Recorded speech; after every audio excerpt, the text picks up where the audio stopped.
a real privilege to grow up with my grandfather in the house. And we grew up in a neighborhood that was really cohesive. So, as I grew up, those families really became my extended family, and still are to this day. But when I first read the question, I read it as what was my strongest childhood memory. And my strongest childhood memory is that I set fire to my own house when I was a kid. Oh no. So I burned the whole ground floor of my house when I was, I think I was 6 years old. So it's no small coincidence that I've ended up as an insurance agent as an adult. You got an early education, huh? Yeah. Now you say you burned it. What, did you light it up, or was it an accident? It was an accident. Yeah. So we had this paper banner that ran across the whole basement that was from a party, where everybody drew these caricatures. And I don't know where my fascination with fire had come from, but I would go down and I'd light the corner of it and blow it out. And after I'd done this a couple of times, I thought I'd show off to my 4-year-old sister, and I took her down and I turned out the lights and I set it on fire and I let it burn a little longer for effect, and then realized I couldn't blow it out. And so here I had this piece of paper that went all the way around the entire basement. Oh no. Just lit the whole place up. You could see my house on fire from all over Vancouver. Oh wow. Wow, that is a first about a former arsonist turns insurance agent. Terrible. So Johnson, share with us insurance, and what is the Johnson Agency all about? Johnson Marshall Agency all about? Well, we like to put a focus on, you'll hear a lot of this in the insurance business, but we'd like to try and put a focus on knowing our clients and understanding what their needs are. Insurance is something that has really been commodified over the years, and people have started to a greater and greater extent treat it as just something that you have to get the best price on, period. And what I really try to emphasize with people is that insurance is a large part of any household's budget. And as such, you want to spend those dollars wisely. It's not about getting the cheapest price. It's about getting the best value for what it is that you're spending all those dollars on. If you have a claim, you don't want to find out that you've got cheap insurance or that you've cut a corner here or cut a corner there. And the only way to do that is to know your client, for your client to know you, to make sure that you're going through a proper evaluation of everything and selecting really what you need. So one of the questions that comes up when we help a buyer buy a home and they obtain a mortgage, the lender requires that they have homeowners insurance. The question that I often hear is why is the coverage less than what they paid for the home? Can you expand on that for us? It's the most common question I get as well. And the shortest answer is to simply say that you're buying a house and land, but you're insuring the house. So in my industry, for many years, home insurance was simply called fire insurance. And the whole purpose of it was, if the house catches fire, you want insurance in place to replace it. And most importantly, the bank wants insurance in place to replace it, right? Right. So your land does not burn up and go away. So how we arrive at the insured value of a home is we take all of the characteristics that are publicly available. So, the number of square feet, how many stories, how many bathrooms, quality of features, those sorts of things. And they all go into an appraisal program that's designed for the insurance industry. That is by and large the same as the appraisal program that's used for the real estate industry, except we don't include a factor for the land. Okay. Well, that makes sense. Now, there is another item that is often added there, and that's the earthquake insurance. Does everybody need that, or is it just people down in Southern California? Well, that's a subjective question, but my informed decision is that everybody should have it. We live in the third highest rated catastrophic earthquake zone in the United States. Wow, third? Third, yep. So next to LA, and there's a place up in Anchorage, but they don't have the same sort of density that we have here. I've been in the insurance business for 21 years. I have never heard a professional speak on the matter of earthquake insurance that they haven't used the exact same phrase, every single one of them. And that is, it's not a question of if we're going to have a big earthquake here. It's simply a matter of when. And so, from my standpoint, everybody should have it. I like to tell my clients that insurance is about two things. It's about catastrophic loss. And yes, catastrophic is going to mean different things to different folks. But when it comes to a big earthquake, that's going to be catastrophic for everybody. And the second thing is that insurance is about sleeping at night. So that's where the subjectivity part of it comes into play. And that is that some people can put their heads down and say, I'm comfortable knowing that I don't have earthquake insurance.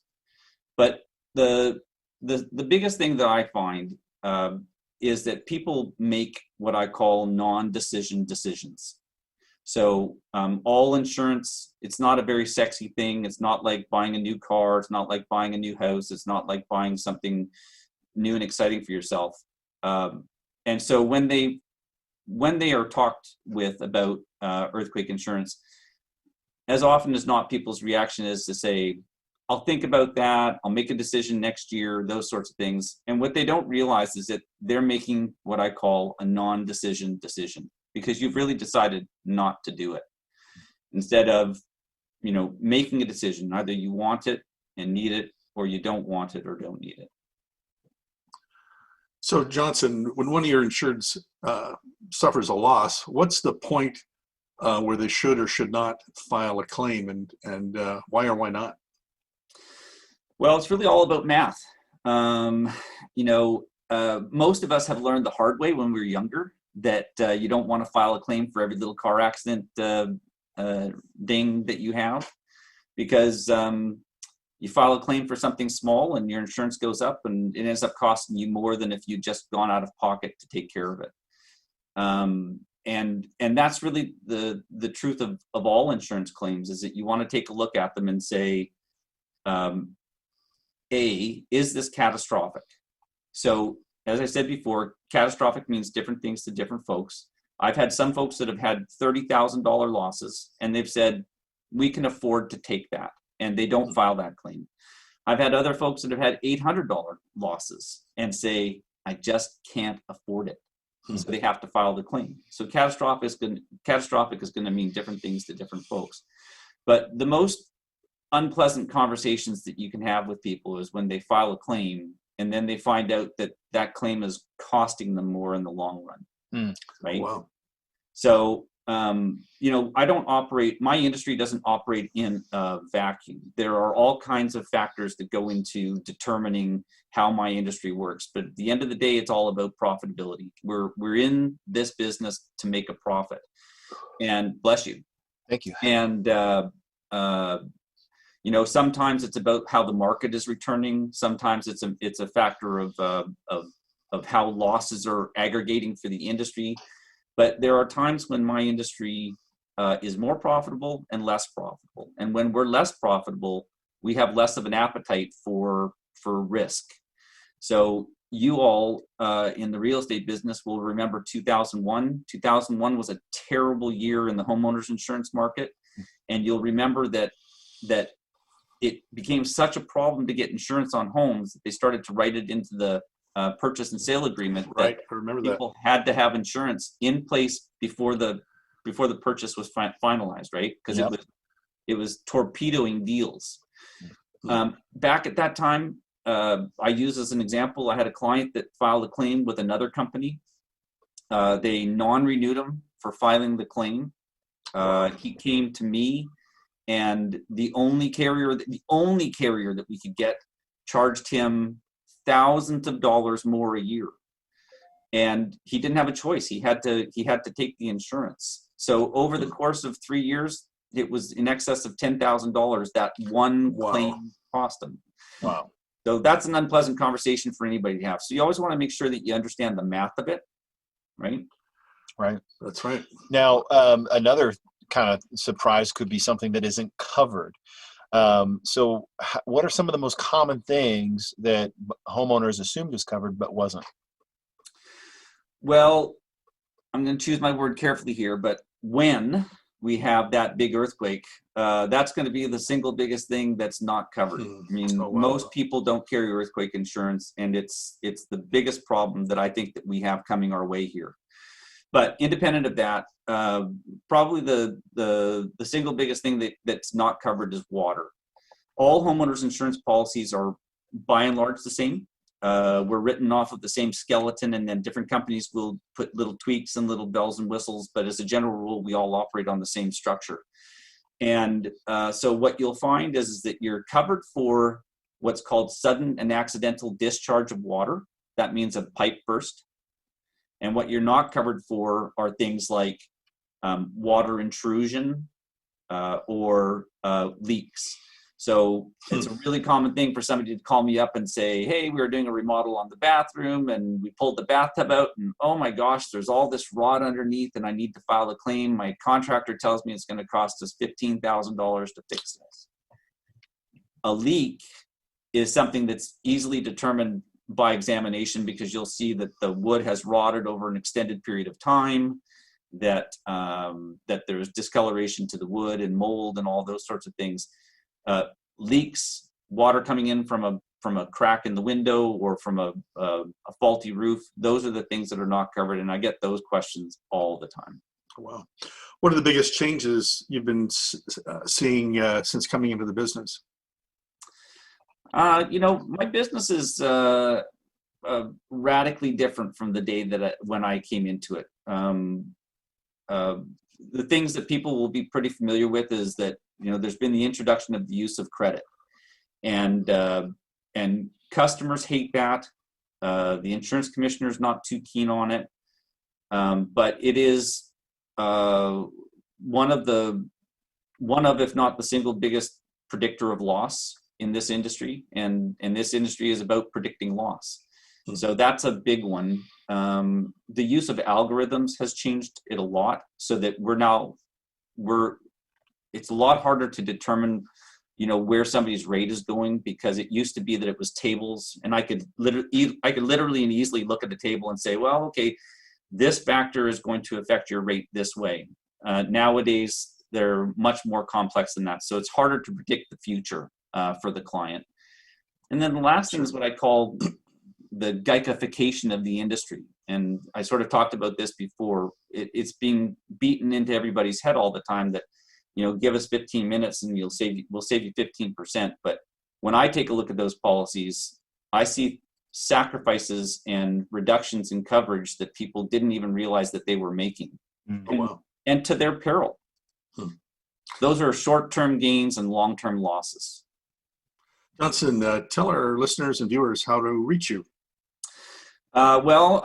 I have the world's easiest telephone number. It's 425-990-9999. So you can reach me there anytime that you need. You can also reach me by email. It's JM for Johnson Marshall at insmatters.com. That's JM at insmatters.com.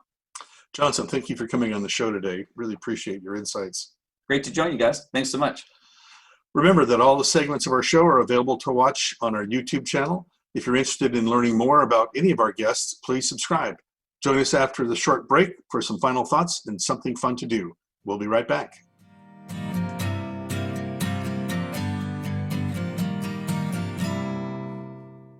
Did you know when you pay rent, you're actually paying someone else's mortgage? Are you tired of missing out on owning your own home? Fact. Homeowners on average have 40 times the financial net worth of renters. The Eastside Real Estate Team has been helping many first-time homebuyers find and buy their first home. They specialize in customer service and put you first. They listen first to what you're looking for, and then they take the time to make sure their clients understand every aspect of the home buying process. If owning a home has been your dream, the Eastside Real Estate Team can help you. For a free, no-hassle consultation, call 425-200-4093 or find them online at the eastsiderealestateteam.com, a subsidiary of Keller Williams Realty in Bellevue. It's about time. Do you find you never have enough time for what matters most to you? Our comprehensive It's About Time virtual productivity program teaches you the secrets of long-term, sustainable, and life-changing productivity. We provide monthly webinars, implementation challenges, resources, community, and accountability. You'll learn tips, techniques, and strategies to help you more effectively and efficiently manage your email, tasks, time, workspace, priorities, projects, and resources. You'll implement organized systems and productive habits that work. You'll finally get better results at work, experience less stress, have more time to dote on your clients, time to spend with your family and friends, take better care of yourself, pursue hobbies, and get more out of life. Do you crave more time for what matters most? Are you ready to take control? Isn't it about time? Well, to start having more time for what matters most to you, call us at 206-579-5743 or visit our website for more information at www.itssimplyplaced.com. Again, that's 206-579-5743 or visit our website www.itssimplyplaced.com. Join today because really, it's about time. Your time. Ready to shake things up? Try Alternative Talk 1150. Well, hello, everyone. Welcome back to Real Talk on 1150 KKNW. Let's get into your final thoughts of the day, Brian. What do you got? Okay. Yeah, you bet. So you've heard me say this before. I'll say it again. Dan, there's never been a better time to buy. It's true. I'm closing one tomorrow, 2.75% interest rate. That's as closest to free money I've ever seen. That's so good. As a buyer, you get less competition right now than I've seen in a very, very long time. We're still seeing multiple offers, but a little bit of a break, so a little bit of a chance to have better selection of inventory. As a seller, there's still high demand. So as a seller, it's a great time to sell. Prices have not dropped, and as a buyer, you've got a little bit of better opportunity you've had in a while, and frankly, the best rates I've seen in my career. Period. So I think it's important to understand that, Brian, you've been through quite a few of these ups and downs. Yep. And for you to say this, and I know you to be a sincere person, it's really important. So now we've got a couple more ideas for you quarantine folks to kind of sharpen your skills. And the first thing I would say is, hola, me llamo es Daniel. Okay, so there you go. Learn a new language, sign language, French, Spanish, whatever you want. You could just go to YouTube, actually. Learn an accent. That would be fun, right? Good eye, Mike. Yeah, I'll work on my Canadian. Work on your Canadian, right? A boat. Hey, bless you, a boat. All those good things. So, Zed. Oh, my gosh. Well, listen, Brian, you want to wrap it up? You bet. That concludes our show for the week. I especially want to thank our guests, Gloria and Johnson, for taking the time to speak with us today. Thank you all for listening. And before we go, I want to share this quote. Some people look for a beautiful place. Others make a place beautiful. Enjoy your week. Stay well. Looking forward to sharing with you next week. Thanks for watching. Thanks for listening. And thank you guys, guests, for being on. My pleasure. Thank you. My pleasure. All right. Thanks, everybody. Delicious inspiration, please visit www. Not sure if now is the right time to sell? Worried you missed the market? The Eastside Real Estate Team specializes in helping homeowners maximize their equity when selling. With our proven premier listing service, our clients have sold their homes for more money in less time than the competition. We know you have many choices when working with a real estate agent, but with the Eastside Real Estate Team, you get a team of highly qualified, experienced agents. From staging to deciding if your property is market ready for top dollar. If you're considering selling, call the Eastside Real Estate Team at 425-200-4093. Or check out our website at the eastsiderealestateteam.com, a subsidiary of Keller Williams Realty in Bellevue.